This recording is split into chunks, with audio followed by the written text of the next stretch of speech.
देश में कई ऐसी घटनाएं भी घटी हैं जिनके खिलाफ रिपोर्ट भी दर्ज नहीं करवाई गई है और तो साफ तौर पर इनकी कुछ और छोटी सोच हो रही है।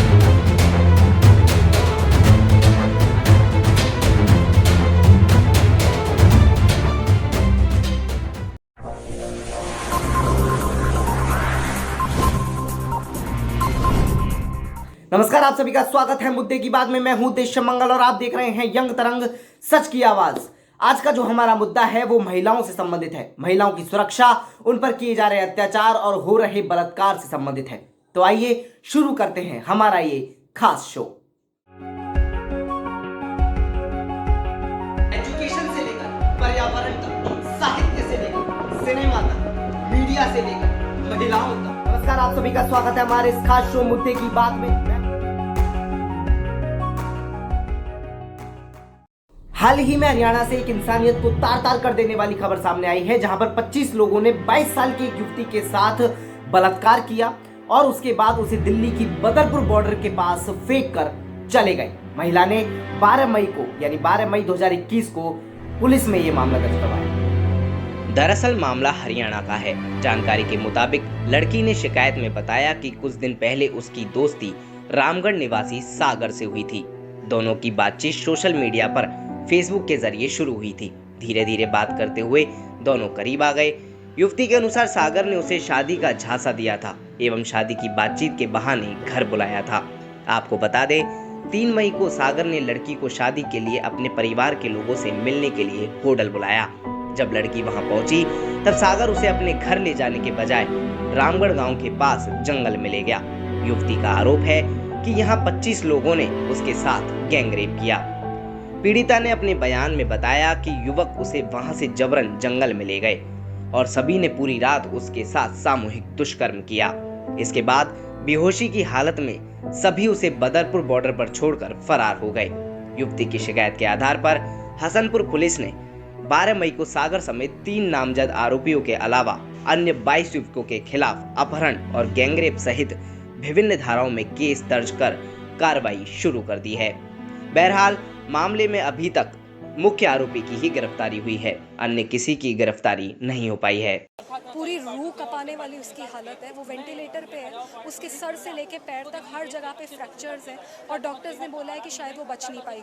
ये मामला देश में घटा पहला मामला नहीं है। पहले भी ऐसे कई मामले सामने आ चुके हैं जहां पर महिलाओं के साथ सामूहिक बलात्कार हुए हैं और ऐसी हिंसक अपराध किए गए। ऐसा ही एक सबसे बड़ा उदाहरण 2012 में दिल्ली में घटा निर्भया कांड है। 2012 दिल्ली सामूहिक बलात्कार मामला भारत की राजधानी दिल्ली में 16 दिसंबर 2012 को हुई एक बलात्कार तथा हत्या की घटना थी, जो संचार के हस्तक्षेप के कारण लोगों के सामने आई। आपको बता दें कि 16 दिसंबर 2012 के दिन राजधानी दिल्ली में चलती बस के दौरान एक लड़की के साथ सामूहिक बलात्कार हुआ था। इस निर्भया केस के कारण पूरे दुनिया भर में नकारात्मक प्रभाव पड़ा था और देश की छवि शर्मसार हुई थी। इस घटना की वजह से पूरे देश एकजुट होकर पीड़ित लड़की निर्भया के समर्थन में आकर विरोध प्रदर्शन किया था।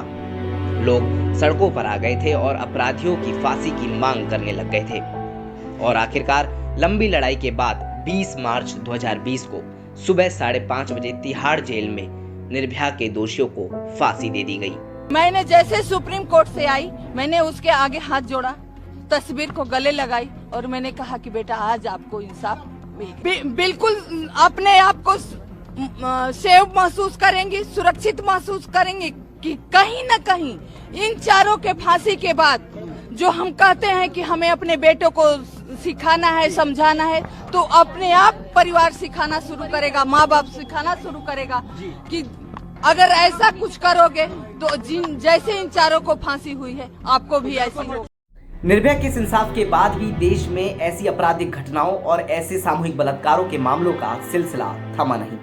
उसके बाद भी कई ऐसे मामले आए जो किसी की भी आत्मा को झकझोर कर रख देते हैं। उत्तर प्रदेश के हाथरस से आया एक मामला भी कुछ ऐसा ही है, जिसमें फूलगढ़ी में 14 सितंबर को एक दलित युवती के साथ गैंगरेप और शारीरिक हिंसा की वारदात हुई।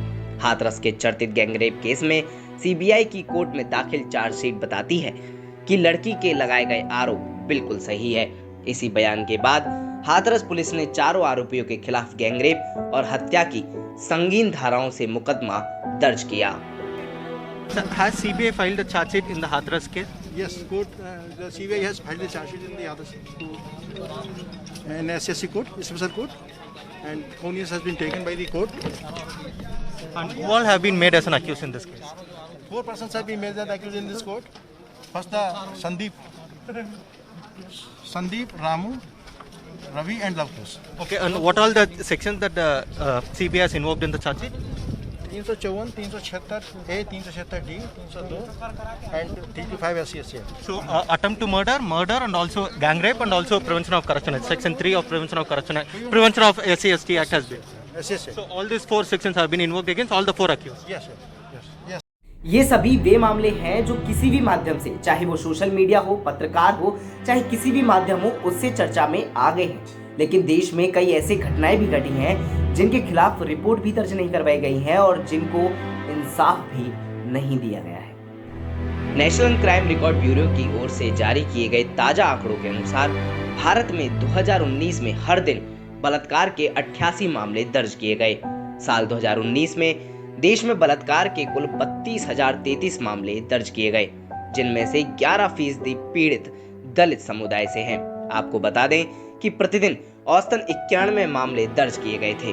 इनमें से 30,165 बलात्कार ज्ञात अपराधियों द्वारा किए गए, जिनकी दर 94.2% थी, और जो अपराधी नाबालिग थे या 18 वर्ष से कम थे, उनकी दर 15.4% थी। दूसरी ओर 2019 में प्रत्येक दिन महिलाओं के बलात्कार, हमले और हिंसा के प्रयास, ऐसे मामलों को भारत में उच्च स्थान पर रखा गया। लॉकडाउन के दौरान तो हालत ही ख़राब कर रखी है। घर पर ही रहते थे तो आए दिन जब उनका मन हुआ तब उल्टी सीधी हरकतें करना और मना करने पर प्रेशराइज करना, प्रेशराइज ना मानने पर मारना, पीटना और बहुत गंदी गंदी हरकतें हमारे साथ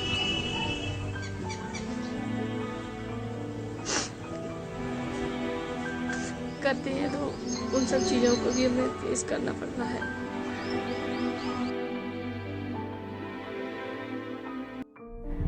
निर्भया कांड के आरोपी मुकेश और कई ऐसे आपराधिक घटनाओं के जो आरोपी है, उनका ये मानना है कि इनमें गलती एक महिला की होती है, जो साफ तौर पर इनकी तुच्छ और छोटी सोच को दर्शाती है। ताली कभी एक हाथ से नहीं बजती, दोनों हाथों से बजती है। ये चीज़ देखी जाए, अगर कोई शरीफ लड़की होती है रात को 9 बजे मतलब नहीं घूमती है, लड़के भी उतने उससे ज़्यादा जिम्मेदार है रेप के लिए, ये लड़के हैं उससे ज़्यादा। आपको बता दें, निर्भया कांड के बाद 3 फरवरी 2013 को क्रिमिनल लॉ अमेंडमेंट ऑर्डिनेंस आया, जिसके तहत आईपीसी की धारा 181 और 182 में बदलाव किए गए। इसमें बलात्कार से जुड़े नियमों को कड़ा किया गया। रेप करने वालों को फांसी की सजा भी मिल सके, कुछ ऐसा प्रावधान किया गया। 22 दिसंबर 2015 में राज्यसभा में जुवेनाइल जस्टिस बिल भी पास हुआ। पॉक्सो शब्द अंग्रेजी से आता है। इसका पूर्णकालिक मतलब होता है protection of children from sexual offences act 2012, यानी लैंगिक उत्पीड़न से बच्चों के संरक्षण का अधिनियम 2012। इस एक्ट के तहत नाबालिग बच्चों के साथ होने वाले यौन अपराध और छेड़छाड़ के मामलों में कार्रवाई की जाती है। यह एक्ट बच्चों को सेक्सुअल हरेसमेंट, सेक्सुअल असॉल्ट और पोर्नोग्राफी जैसे गंभीर अपराधों से सुरक्षा प्रदान करता है।